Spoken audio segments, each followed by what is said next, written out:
नमस्कार, news state पर आप सभी का स्वागत है। मैं हूं आपके साथ शुभेंदु सिंह। आपके मुद्दे में आज बात करेंगे मध्य प्रदेश की। ग्वालियर में बीजेपी ने अंबेडकर महाकुंभ कर बड़े ऐलान किए और यहां पहुंचे सीएम शिवराज और ज्योतिरादित्य सिंधिया ने कांग्रेस पर बाबा साहिब के अपमान का आरोप लगा दिया। दरअसल ग्वालियर चंबल दलित बाहुल्य क्षेत्र माना जाता है और साल 2018 में यहां के दलितों ने कांग्रेस की सत्ता में वापसी कराई थी। इसलिए माना जा रहा है कि चुनावी हवा को भांपते हुए बीजेपी दलितों को साधने में जुट चुकी है। लेकिन अब ऐसे में सवाल कई हैं। सवाल यह कि अंबेडकर महाकुंभ से बीजेपी का सियासी संदेश क्या वाकई में बहुत ज्यादा प्रभावशाली रहेगा? चुनाव से पहले दलित हितैषी बनने की क्या राजनीतिक पार्टियों में होड़ मच चुकी है? ग्वालियर चंबल में कांग्रेस का खेल बिगाड़ पाएगी क्या असल मायने में बीजेपी? आगामी चुनावों में बीजेपी को दलितों का साथ मिल पाएगा और क्या 2023 चुनावों में दलित गेम चेंजर साबित होंगे? इन सभी सवालों का जवाब तलाशेंगे। साथ में हमारे खास मेहमानों का एक बड़ा पैनल जुड़ने जा रहा है, लेकिन सबसे पहले एक रिपोर्ट आपको दिखाते हैं।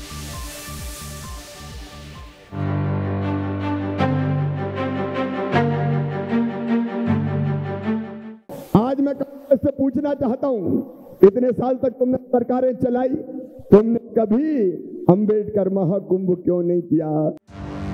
ये तस्वीरें बीजेपी के अंबेडकर महाकुंभ की हैं। यहाँ प्रदेश के सीएम शिवराज सिंह चौहान ने कई विकास योजनाओं की सौगात दी है, तो वहीं दलितों के लिए कई बड़े ऐलान किए हैं। सीएम ने यहाँ पर कांग्रेस पर कटाक्ष करते हुए कहा है कि जिस बाबा साहब अंबेडकर ने संविधान बनाया, उन्हें चुनाव में हरवाने का काम कांग्रेस ने किया। अब कांग्रेस को तो जवाब देना चाहिए। डॉक्टर बाबा साहब अंबेडकर को चुनाव हराया क्यों, ये बताओ। जिसने संविधान बनाया उसे तुमने चुनाव हरवाने का महापाप किया। कांग्रेसियों, इतिहास तुम्हें कभी माफ नहीं करेगा, इतिहास तुम्हें कभी माफ नहीं करेगा। वहीं यहाँ पहुँचे केंद्रीय मंत्री ज्योतिरादित्य सिंधिया ने भी बाबा साहब को याद करते हुए बड़ी बात कही है।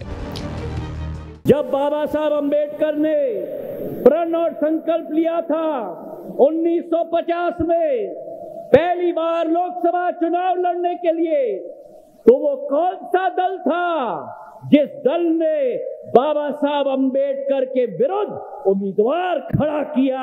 जवाब दे वो कांग्रेस पार्टी देश की जनता को। केवल उम्मीदवार खड़ा नहीं किया, लेकिन स्वयं तत्कालीन प्रधानमंत्री जवाहरलाल नेहरू जी प्रचार करने गए थे बाबा साहब अंबेडकर के विरुद्ध। मेरे भाई और बहनों, यहाँ बीजेपी ने कांग्रेस पर बाबा साहब के अपमान के आरोप लगाए, तो वहीं दलित वोटरों को ध्यान में रखते हुए सीएम शिवराज ने कई बड़े ऐलान किए। एससी समाज की प्रमुख उपजातियों के लिए अलग अलग कल्याण बोर्ड बनाएंगे।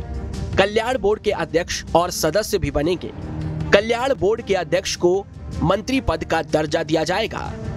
मुख्यमंत्री तीर्थ दर्शन योजना में अंबेडकर पंच तीर्थ के लिए यात्राओं को भी शामिल किया गया।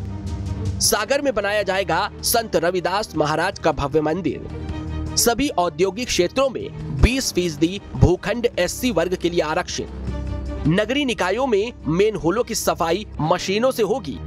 61 करोड़ 43 लाख रुपए की लागत से छात्रावासों का लोकार्पण किया गया। 8 लाख तक आय वाले परिवारों के बच्चों की फीस सरकार जमा करेगी।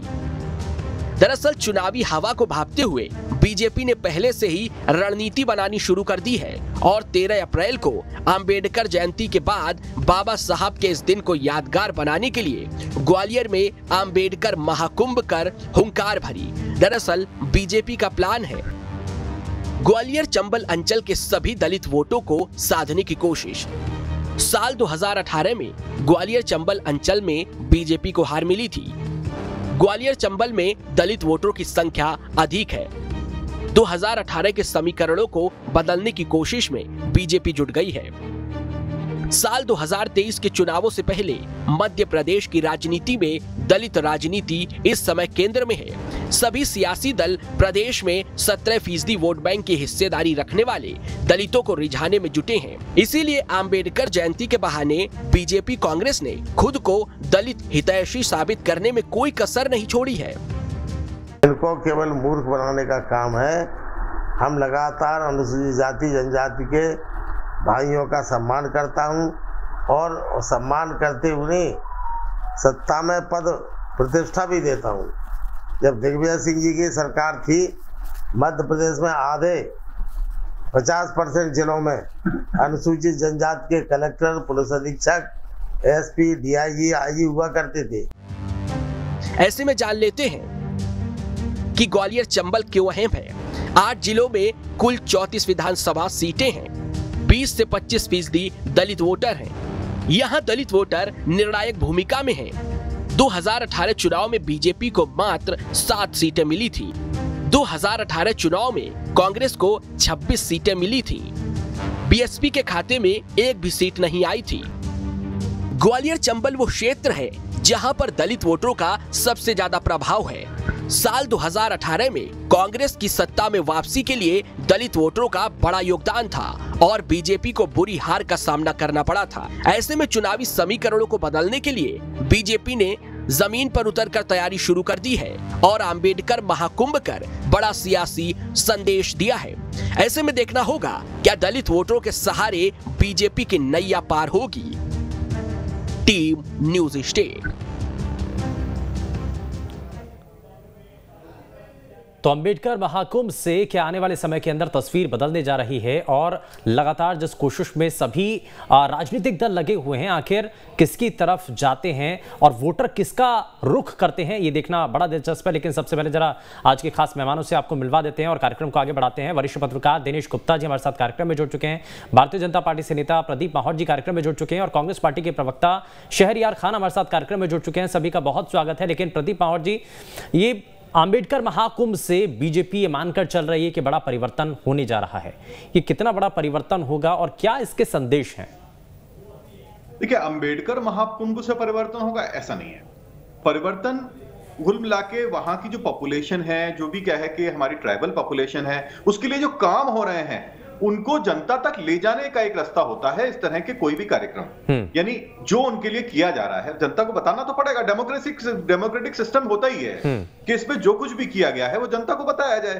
तो महाकुंभ के जरिए वहां जो जनता है, लेकिन विपक्ष तो इसको सियासी इवेंट बता रहा है। तो बिल्कुल सियासी इवेंट। देखिए, अभी क्या है, डेमोक्रेसी में अगर आप कोई भी इवेंट करते हो जो कि जनता तक पहुंचना है, उसको आप सियासी बोल दो, उसको ये बोल। सरकार अगर जनता के लिए कोई काम कर रही है, अगर जनता तक उसको पहुंचाएगी नहीं, जनता को बताएगी नहीं, तो वो कैसे होगा? डेमोक्रेटिक सिस्टम ही ये है। देखिए, कई बार क्या है, कांग्रेस वाले भी बोलते हैं प्रधानमंत्री जी इलेक्शन लड़वाने के लिए या इलेक्शन में क्यों रैली करने के लिए क्यों आ रहा है? अरे डेमोक्रेसी में प्रधानमंत्री, मुख्यमंत्री जनता के पास नहीं जाएंगे तो कहां जाएंगे? जनता के चुने हुए प्रतिनिधि, उनको जनता के पास ही तो जाना चाहिए। जनता के साथ में उनके रिश्ते होने चाहिए, जनता को उनके ऊपर विश्वास होना चाहिए। यही सब कायम करने की कोशिश की जा रही है। कांग्रेस जैसा थोड़ी कि उनको अनपढ़ रखो, उनको पढ़ने मत दो, उनको क्या है कि जितना आप दीनहीन रखोगे उतना ही वो इग्नोरेंट रहेंगे और वो कांग्रेस के झांसे में आते रहेंगे। आज वो वाली स्थिति नहीं है ना, वो वाली स्थिति नहीं है। शहरयार जी बैठे हुए आपके पास, बताएंगे, अभी बड़ी बड़ी बातें करेंगे वो, है ना। तो वो वाली स्थिति नहीं है। ऐसी स्थिति थी कि एक समय में ट्राइबल एरियाज में अगर आप जाइए, लेकिन तो वहां प्रदीप जी, कांग्रेस पार्टी के नेता हों चाहे तमाम विपक्षी खेमे के लोग, वो ये कह रहे हैं कि ये चुनावी साल है और चुनावी साल में इसलिए बार बार याद किया जा रहा है। दलितों की याद वैसे नहीं आती है, लेकिन चुनावी साल है इसलिए ये सब कुछ याद है। नहीं, कैसी बात कर दी आपने। देखिए, इससे पहले कितने सारे कार्यक्रम हुए हैं, हर साल कार्यक्रम होते हैं, ठीक है। चाहे बिरसा मुंडा जयंती हो, चाहे क्या बोलते हैं, बहुत सारे जो भी जो जयंतियां आती हैं, सारे कार्यक्रम होते हैं मध्य प्रदेश के अंदर। और तो और भोपाल में जो स्टेशन जो है इसको रीनेम किया गया है, वो किसके नाम पे किया गया है? ये तो क्या, देखिए, कांग्रेस का तरीका है, सियासी है, ये क्या है कि पॉलिटिक्स के लिए कर रहे हैं इलेक्शन। भारतीय जनता पार्टी हमेशा इलेक्शन के लिए तैयार रहती है। एक चीज समझ लीजिए, जिस दिन भी इलेक्शन हो जाए, कभी इलेक्शन को ठीक है, यानी कि आपके कहने का मतलब ये है कि जनता के लिए काम किया जा रहा है, लेकिन आप पॉलिटिकल फायदा भी मिले इसके लिए सियासी कनेक्शन तो है ही, और हर पॉलिटिकल पार्टी काम इसके लिए करती भी है। इसमें ऐतराज किस बात को लेकर है? शहरयार खान साहब, बार बार ये सवाल उठ रहे हैं कि चुनाव से पहले दलित हितैषी होने का दावा कर रही है बीजेपी। वो तो खुल करके कह रहे हैं कि हमारा ये पॉलिटिकल स्टंट भी है, लेकिन हम जनता को फायदा पहुंचाना चाहते हैं। वो आरोप लगा रहे हैं आपके ऊपर। वो कह रहे हैं कि कांग्रेस पार्टी के नेता कुछ ऐसे स्टेटमेंट दे देते हैं, रानी कमलापति को नहीं जानने को लेकर के नेता प्रतिपक्ष जिस तरीके का स्टेटमेंट देते हैं। हाल ही में जो ये कहा जा रहा है कि दलित हितैषी होने के लिए सरकार अभी काम कर रही है। प्रदीप जी कह रहे हैं कि हम तो हर साल इसी तरीके से कार्यक्रम आयोजित करते हैं। जवाब दीजिए।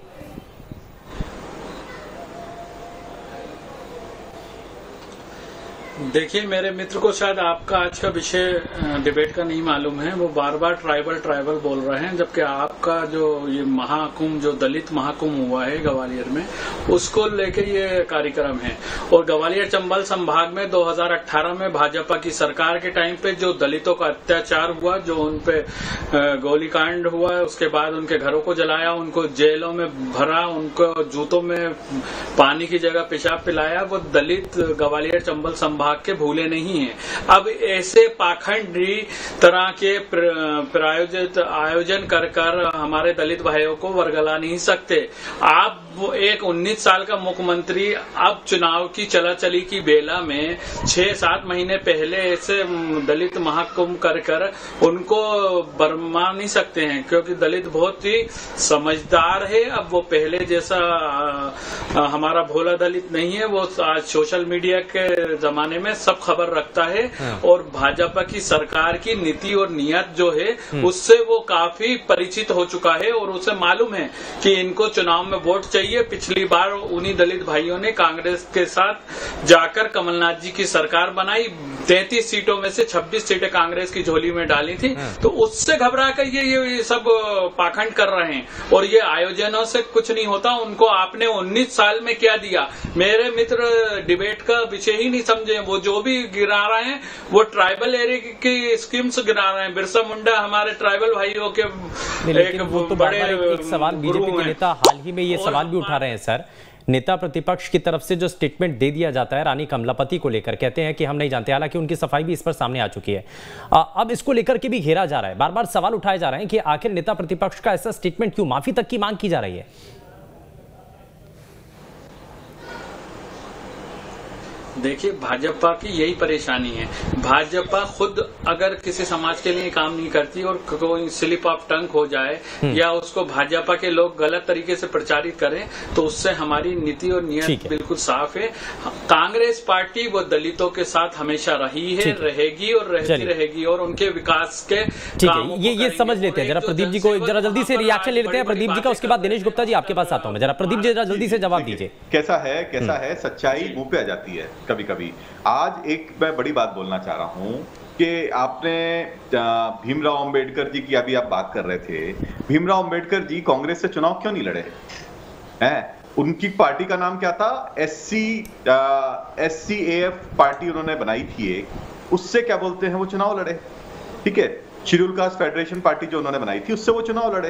ठीक है, कांग्रेस ने उनको हराने का काम किया, मुंबई से चुनाव लड़े थे।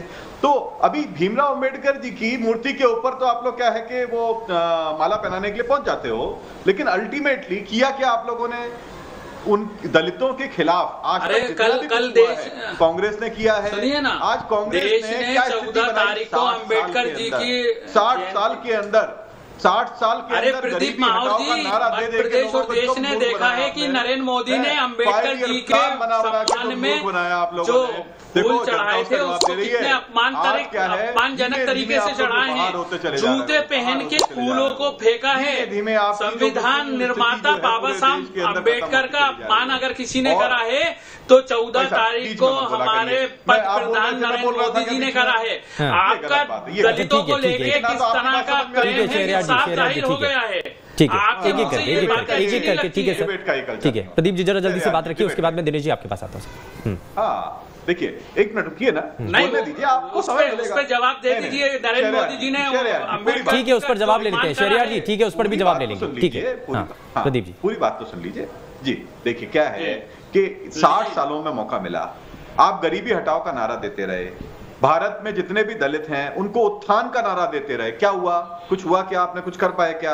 आज के समय आप देखिए, जो भी जितने भी दलित हैं और शेड्यूल ट्राइब का मैंने नाम जो लिया, आज नरेंद्र मोदी पिछले 9 साल में जो बेच रहे हैं ना, सुनिए ना, वो कांग्रेस की देन है। क्या हुआ? आपको खराब लगती है द्रौपदी मुर्मू, आपको खराब लगती है? बार-बार जो बोलते हैं ना, 60 साल में क्या हुआ? 60 साल में ये हुआ जब अंग्रेज छोड़ के गए। चलिए ठीक है, मैं थोड़ा सा आगे बढ़ रहा हूँ, मैं दिनेश गुप्ता जी भी ठीक है। शहरियार जी एक मिनट, जरा प्रदीप जी एक मिनट, जरा मैं जरा दिनेश गुप्ता जी को भी जरा कार्यक्रम में जोड़ लेता हूँ, बहुत देर से इंतजार भी करें। दिनेश गुप्ता जी, अब सवाल तो यहाँ पर यह है कि सियासी कनेक्शन भी है क्या? क्योंकि दलित हितैषी होने का मेरे दलित हैं, दोनों राजनीतिक दल कर रहे हैं, लेकिन असल मायने में दलितों के लिए हुआ क्या है? बेसिक जो मुद्दे हैं अभी भी सामने हैं। आपको लगता है कि उनके जो बहुत सारी ऐसे मुद्दे हैं जिनको चेंज करके अब समय के साथ, क्योंकि अलग अलग मुद्दे चेंज होते हैं हर इलाके के, हर शहर के, लेकिन क्या दलितों के मुद्दे आज भी वही हैं, उसमें बदलाव हुआ है क्या?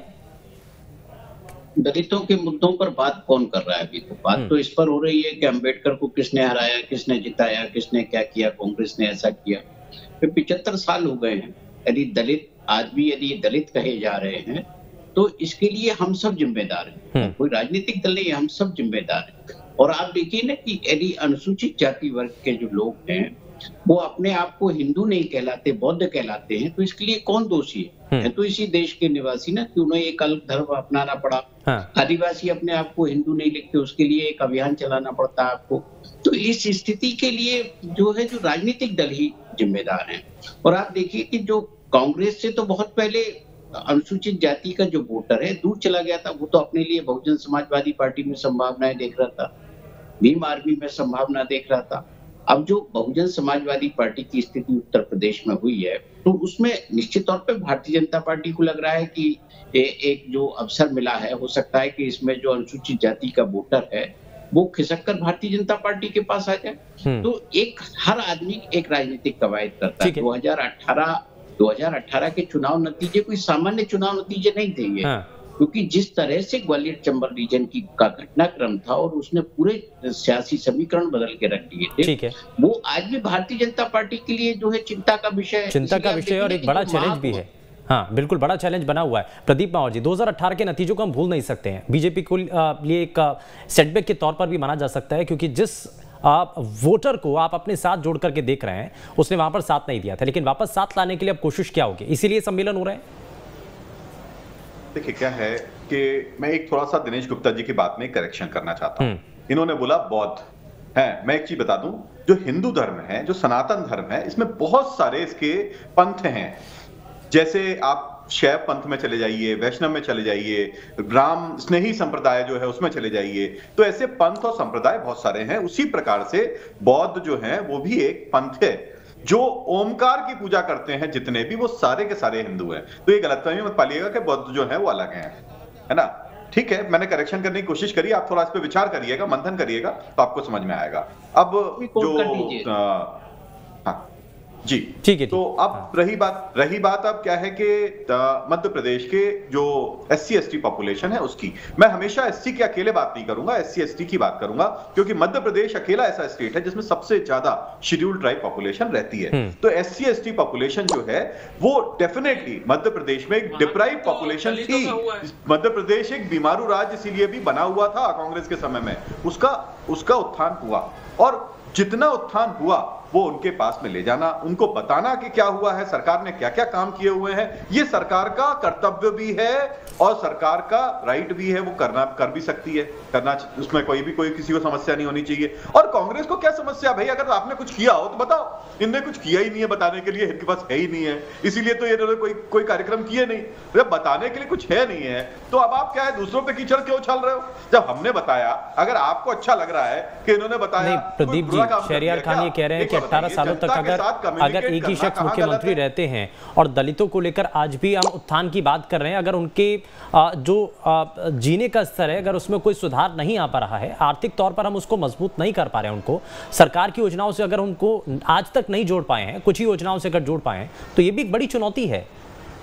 जी नहीं, मध्य प्रदेश के अंदर देखिए, जो मध्य प्रदेश के अंदर एक बहुत बड़ी पॉपुलेशन है जिसको मैं देख रहा हूं, SC/ST पॉपुलेशन, ये मेरा स्वयं का एक्सपीरियंस है, जिसने काफी ग्रोथ करी है, जो कि व्यापारिक क्षेत्र में आ चुकी है, जो कि बड़ी बड़ी IT कंपनीज, रिजर्वेशन वगैरह, आप ये गवर्नमेंट के जॉब की बात नहीं कर रहा हूं, बड़ी बड़ी IT कंपनीज के अंदर मैं देख रहा हूं कई सारे SC/ST समुदाय के लोग काम कर रहे हैं। ये मध्य प्रदेश में जो काम हुआ है, जो एजुकेशन में उनके लिए क्या फैसिलिटीज प्रोवाइड कराई गई हैं, उसी की वजह से हुआ। ठीक है, तो ये हमको प्रत्यक्ष दिखाई पड़ रहा है। ठीक है, शहरियार खान साहब, उसको जनता के पास ले जाना, उसमें कोई गलती नहीं है साहब, जनता से बात तो करना चाहिए, डेमोक्रेसी अगर काम किया तो जनता के बीच में ले जाना, उसमें कोई गुरेज नहीं होना चाहिए। क्या शहरियार खान साहब, आपको लगता है कि दलितों की जो स्थिति है उसमें कुछ हद तक सुधार आया है? बहुत सारी ऐसी सरकार के द्वारा योजनाएं, चाहे आज के समय में चल रही हो, इससे पहले के समय में चली हो, उसका फायदा जो है वो उस वर्ग को मिल पाया हो, और SC/ST वर्ग, जैसे कि बता भी रहे हैं प्रदीप जी के, बहुत सारी मल्टीनेशनल कंपनियां हैं, बड़े बड़े स्थानों पर, बड़े बड़े ओहदों पर SC/ST वर्ग से लोग जुड़े हुए हैं और वहां पर उनका उत्थान हुआ है।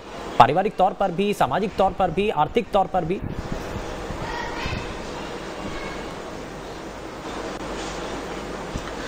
बिल्कुल, क्योंकि ये निरंतर चलने वाली प्रक्रिया है। जब देश आजाद हुआ था तब से लेके आज जब हम 2023 में बैठे हैं, तो निश्चित ही है कि ये समाज ने इसमें पढ़ाई का, लिखाई का, सरकारों की स्कीम्स का, उनके आरक्षण का जो भी प्रावधान करा था, जो मेरे मित्र बोल रहे हैं 60 साल में हुआ क्या, तो वो 60 साल की प्रक्रिया का आज रिजल्ट है कि वो देश के विकास में, मुख्य धारा में हमारे दलित भाई भी चढ़ बढ़कर हिस्सा ले रहे हैं और अभी उसमें काफी काम करने की गुंजाइश है। लेकिन इनकी बदनीयती, उनके आरक्षण के पीछे भाजपा और आरएसएस बिल्कुल 60 यही बोलते हैं ना कि 60 साल में क्या करा। 60 साल में ये करा कि जो 9 साल में मोदी जी देश को बेचने का काम कर रहे हैं, कांग्रेस ने बनाया था और आप बेच रहे हैं, ये काम करा। आप बताइए आपने 9 साल में क्या करा? जो कांग्रेस की यूपीए सरकार का काम थे उनके फीते काटने के अलावा, और जो देश के फायदे की जो पीएसयू हैं उनको बेचने का, अपने मित्रों के हाथ बेचने का काम करा। आप बताइए, आपने 2 करोड़ रोजगार की बात करी थी देश के युवाओं से। देखिए क्या है, ये जब डिसइन्वेस्टमेट को बेचने का सरकार ने, तो मुझे इनके ऊपर बड़ा तरस आता है। 2004 से 14 तक, 2004 से 2014 तक जो काम करा उसके फीते काटने का इन्होंने काम करा। अब जो ये बोले आरक्षण पे, आरएसएस और बीजेपी, आरएसएस और बीजेपी उनके आरक्षण खत्म करने के पीछे पड़े हैं। आप बोल रहे हैं कि उनको मकानों में, ठीक है, जरा अब जरा एक रिएक्शन ले लेते हैं प्रदीप जी से, उसके बाद दिनेश जी के पास वापस लौटूंगा मैं। जब अभी आप बोल रहे हैं आप ही के, हाँ, मैं 1 मिनट एक बात पूरी कर लूं। आपने इनको बहुत समय दे दिया, मैं पूरी बात कर नहीं, आपको भी समय पूरा मिला, बताइए जल्दी से बात पूरी कीजिए। मकानों में भी 30% का आरक्षण देंगे, ये इस आपके